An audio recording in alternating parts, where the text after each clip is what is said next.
In this lesson, I'm going to talk to you about an important heterocycle in nature, this compound, which is NAD, or NADP. We have a little R group here, so if this group is hydrogen, this is NAD+, and if this group is phosphate, this is NADP+. This compound is an enzyme helper. So enzymes speed up the chemical reactions in your cells. And they can do a little bit of chemistry on their own because they're made up of amino acids. We have some amino acids that have acidic and basic side chains, and those can donate and accept protons, just like acids and bases in all organic chemistry. Some amino acids can actually form a covalent bond with the molecule that they're acting on, and that molecule that they're reacting is called a substrate. But enzymes perform some almost magical reactions, and to do those, they need helpers.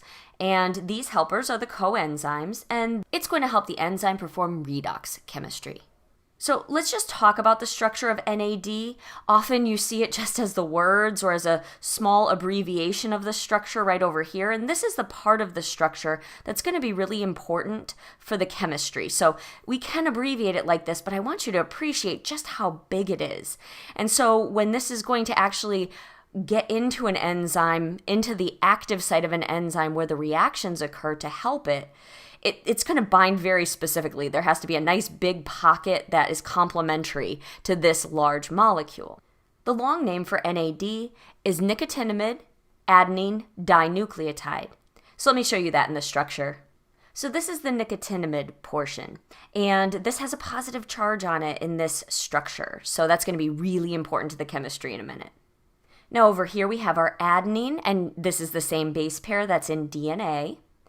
And the dinucleotide portion refers to the fact that we have these ribose units connected to these heterocycles here. So both of these rings are heterocycles because we have nitrogens within rings.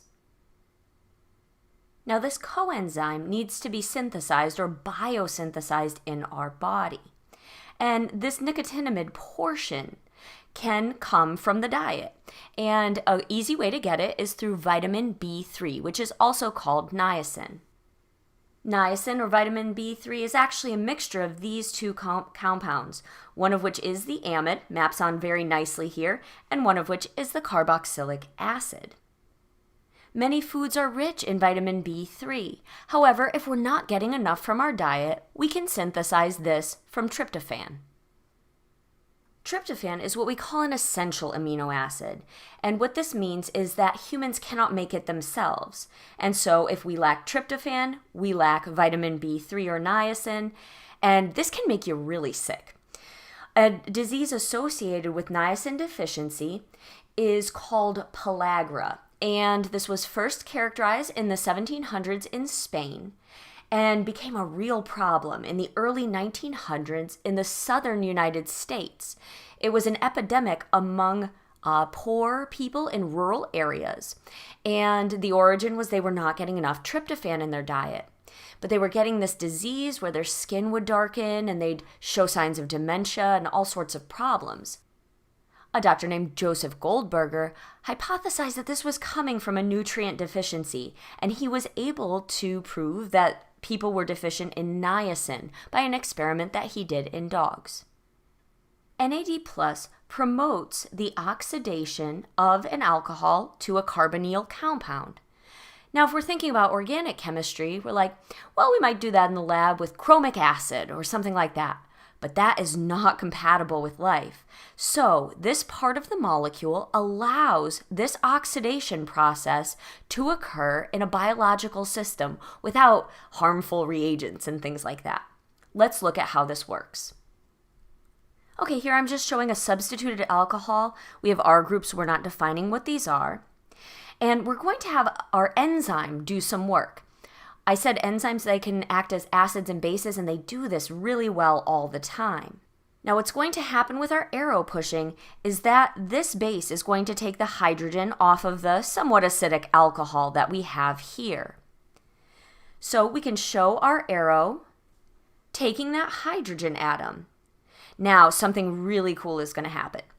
These electrons are going to push down. We can't make 5 bonds to carbon, so hydrogen with its electrons is going to leave this molecule. And the enzyme is going to put it in close proximity to this part of NAD+, and that will actually accept hydrogen with 2 electrons.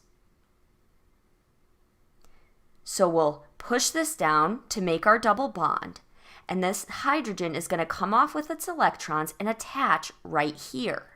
Now, how on earth can this happen? And the magic that goes on here is because of this positively charged nitrogen.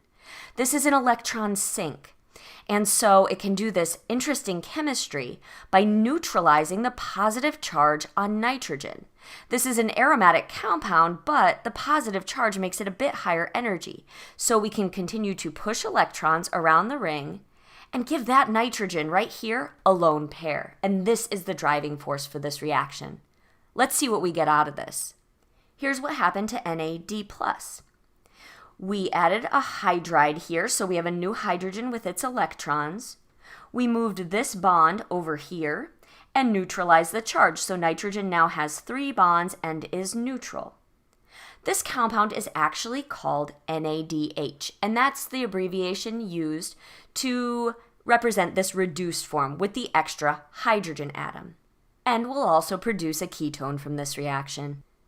So each of these coenzymes with the positive charge has a counterpart that has a hydride attached to it. Now, the concentration of NAD plus in the cell is higher than the concentration of NADH. And so there's more NAD plus available. So usually NAD is the coenzyme involved in taking alcohols to carbonyl compounds.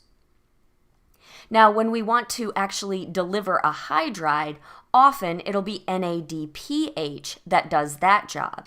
The concentration of this coenzyme is higher than NADP+, and so this is available for biosynthetic reactions that involve transfer of hydride. Let's look at one. In the biochemical pathway that synthesizes fatty acids, NADPH is going to reduce an enone. Here's our reduced coenzyme, and here's our enone. Enones can react in 2 positions, right here next to the carbonyl or at the end of this conjugated system. And in this case, we're going to have it react here in a conjugate addition reaction or a Michael reaction. In this reaction, nitrogen is going to push in its lone pair, remaking an aromatic compound and popping this hydride off onto the end of this system. Let's do the arrow pushing. So nitrogen's lone pair pushes in. These electrons are going to move over, and we can't make 5 bonds to carbon, so hydride is going to be added here. And I'm just going to push the electrons up onto carbon to make an enolate, but you could also push them through the oxygen atom. It's up to you. We're going to form our oxidized coenzyme, NADP+, and this enolate, which has resonance with the carbonyl here. Now, since this is happening inside of an enzyme, we can just show an acidic proton on the enzyme, donating a proton to get rid of this negative charge. So the enolate attacks this hydrogen, putting the electrons onto this generic basic residue. And here's our final reduced enone and our deprotonated basic residue on the enzyme. To sum up, NAD is an important coenzyme derived in our body from things that we cannot make ourselves. So we have to get some of these precursors from our diet. This is made up of heterocycles, and this positively charged nitrogen, which you'll see in a few other coenzymes, is really important because it can act as an electron sink. It's stable enough like this because this pyridine ring is an aromatic compound. So this charged ring, this pyridinium, allows a hydride to be transferred to this molecule, producing another stable molecule that is non-aromatic. KP here. If you learned something, give me a thumbs up on the way out, and for more chemistry, subscribe to my channel.